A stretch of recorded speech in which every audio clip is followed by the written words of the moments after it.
In 1839, an advertisement appeared for the Crichton Institution for Lunatics, Dumfries. The Crichton Institution is now open for the reception of patients. This institution unites all the advantages of a public and private asylum.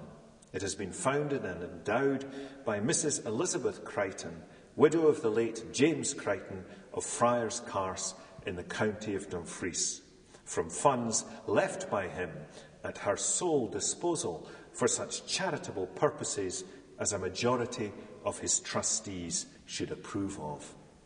The whole site is now administered by the Crichton Development Company, and it comprises institutes of higher education, the University of the West of Scotland and Glasgow University, where I work, and there's a business park, and there's also a functioning hospital. When I came here and began to work for Glasgow University in 2000, I began to explore the legacy of the place.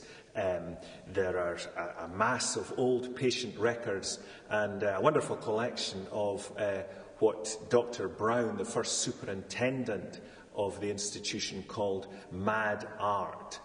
And I also began to imagine other personalities visiting this place or being kept here, like Peter Pan, or a visit from Sigmund Freud. And the collection of poems, Dear Alice, Narratives of Madness, are my poetic responses, my explorations of this legacy and my responses to it. One of the things I like to do in this collection was to bring other people, other personalities within the compass of the Crichton site. And one of the ones that I brought as an inmate imagined here was Peter Pan. This is Peter Pan writing to Alice in Wonderland in the title collection of the poem in the title poem of the collection, Dear Alice. Dear Alice, thank you for your last letter with all its glittering tales of wonder. You made my Neverland sound almost dull. True, I'm in a rut with Hook. We spool out all that old patriarchal nonsense, an endless workshop to locate a lens, a looking glass, to show us what we are, why we fight on, yet show no scars. And you'll need lifetimes to unravel the myriad meanings of your marvels. Wasn't it Freud who said dreams of falling concerned the act of love? The image rings such bells with Tinker Bell. Hope you don't mind. She seizes all my letters, zealous but kind in her own way. She's at least a regular. She took her red pen and fairy ruler across all that nibbling and tasting too. She claims both you and the White Rabbit knew what he'd lead you to. Me, I'm captain of my own ship, absolved from time's stain, though I'll never step ashore. The sun sinks now over these soft green hills. Muffled, I hear geese's meaningless calls. Somewhere I've missed out on love, dear Alice. Wendy tells me I don't know how to kiss.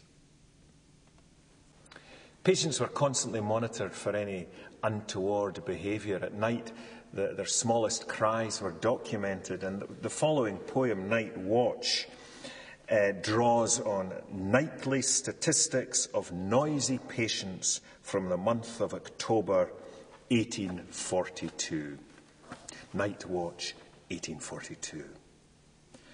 When night falls and all others have resigned their trust, I walk the galleries, the guardian, the master of all that stalks their fitful sleep. I inquire into all complaints, gratify all reasonable desires. I compel those with angry and turbulent passions to follow healthier trains of thought. I give due ballast to the most frivolous claims, become master of reason when I've need to flatter the restless and the noisy. What spikes your night are pictures, I tell them. One's convinced that shadows cut her like knives. Another dreams she's beset by gangs of wizards and thieves. To those who sing or whistle or laugh, or to one who struts the long gallery and chants, dirty slut, slut, I'll bring the required balm. The somnambulist I'll lead back to bed like a child, while to her who cries for old Auntie Peggy, my soft step nears like a loved one, giving fresh hope and healing to her troubled mind. No sound soils the night that can't be traced back to its primary source. From their soliloquies, songs, and prayers, I chart the course of that wayward black river whose streams one moment choked by rock and at the next split in shallows featureless as smoke. In the solitude of midnight, I notate such fractured plots. When day commands the gallery, another will take my watch.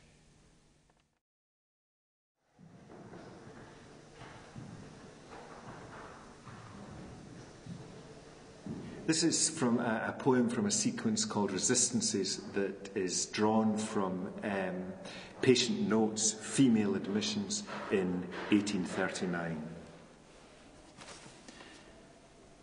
How many steps in any direction are to be trusted? The answer is 3. Beyond these 3, there is an infinite number of dangers which could befall you. Nor beyond 3 steps can you trust to your own innocence. For both these reasons, you take 3 steps with a constant mourning, as if you were a tree with a wind weaving through its branches. It is well to know the world over which you have command, a core where you can stand and say, what happens here is all I know. Stamp out all other dreams. I will let into my world 3 things: air, light, and the trapped sparrow matron took a brush to.